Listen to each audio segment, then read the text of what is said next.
पालीत केंद्रीय अन्नधान्य व जल विभाग राज्यमंत्री प्रल्हाद सिंग पटेल यांनी घेतलं बल्लाळेश्वराचं दर्शन। वावे गावात जनसंघ व विचार परिवार समन्वय सदस्यांशी साधला संवाद। विविध शासन योजनेसंबंधी लाभार्थींना केलं मार्गदर्शन व जनतेशी साधला संवाद। केंद्र सरकारच्या माध्यमातून उपलब्ध होणाऱ्या व प्रधानमंत्री नरेंद्र मोदी यांच्या संकल्पनेतील प्रत्येक योजनेचा उद्देश सफल करण्यासाठी तळागाळात लाभार्थी घटकापर्यंत जाऊन काम करा असं आवाहन केंद्रीय मंत्री प्रल्हाद सिंग पटेल यांनी कार्यकर्त्यांना केलं। जलजीवन मिशन योजनेच्या माध्यमातून गाव वाड्या वस्त्यांवर मुबलक पाणी देण्याचं मोदींचं स्वप्न साकारणार असल्याचं पटेल म्हणाले। केंद्र सरकारच्या विविध महत्त्वाकांक्षी योजनांचं श्रेय विरोधी पक्षातील खासदार आमदार घेतात, हे थांबलं पाहिजे असंही केंद्रीय मंत्री प्रल्हाद सिंग पटेल म्हणाले।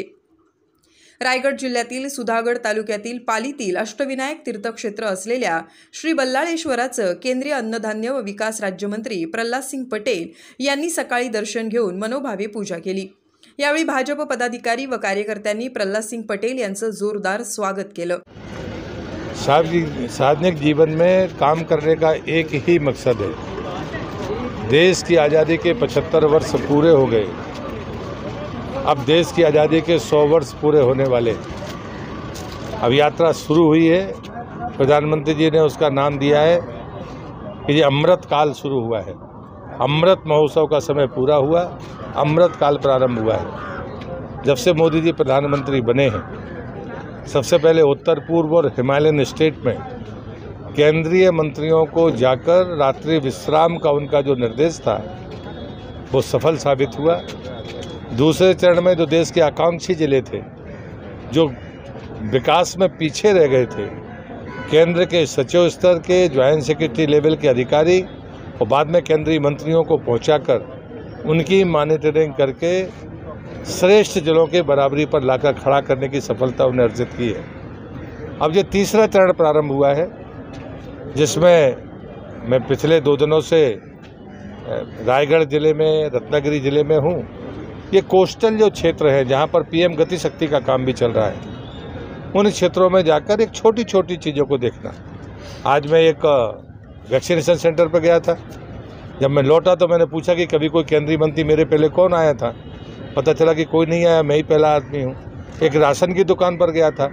28 महीने से मोदी जी 80 करोड़ लोगों को मुफ्त में राशन दे रहे हैं। वो लोगों तक पहुँच रहा है कि नहीं, पहुँच रहा है तो वो उपयोग कैसा कर रहे हैं। 25 किलो चावल और 10 किलो गेहूँ एक परिवार को मिले तो 2 टाइम की रोटी का इंतज़ाम तो उसका है। तो उसके बाद जो मेहनत करके पैसा कमा रहा है, उसका परिवार में क्या योगदान है, उसमें क्या उन्नति हुई है। इन छोटी चीज़ों को देखने के भी मौके मिलेंगे। कल मैं जाने के पहले ज़िले में केंद्रीय योजनाओं की समीक्षा करूंगा, जिसमें ज़िले के सांसद, विधायक सभी लोग उसमें आमंत्रित होंगे, ताकि हम ये भी जानें कि जो केंद्र की योजनाएं हैं वो किस स्तर पर नीचे तक पहुंच रही हैं। मुझे एक बात सुनकर ज़रूर दुख हुआ, जो जानकारियाँ आती हैं कि केंद्रीय योजनाओं में लोग भारत सरकार का नाम लेने में गुरेज करते हैं, कुछ परहेज करते हैं। ये राजनीतिक ईमानदारी नहीं है, जैसा मुझे लगा। तो मुझे लगता है कि ऐसी चीज़ें राजनीति में नहीं होनी चाहिए। अगर भारत सरकार आपको मदद करती है तो उसका उल्लेख ईमानदारी के साथ होना चाहिए, ऐसा मुझे लगता है। हम हैं लोकतंत्र के।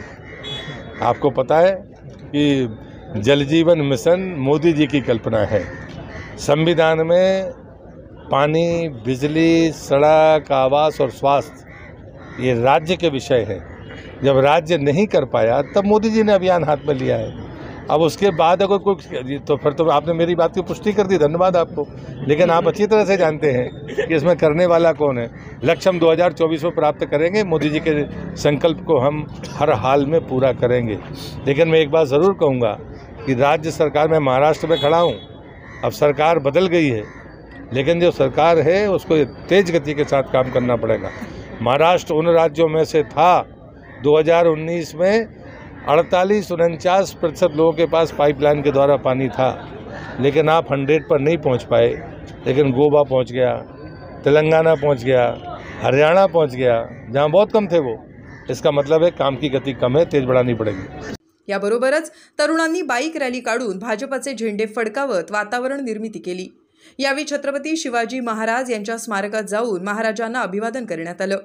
प्रल्हादसिंग पटेल यांनी येथील वावे गावात जनसंघ व विचार परिवार समन्वय सदस्यांशी संवाद साधला.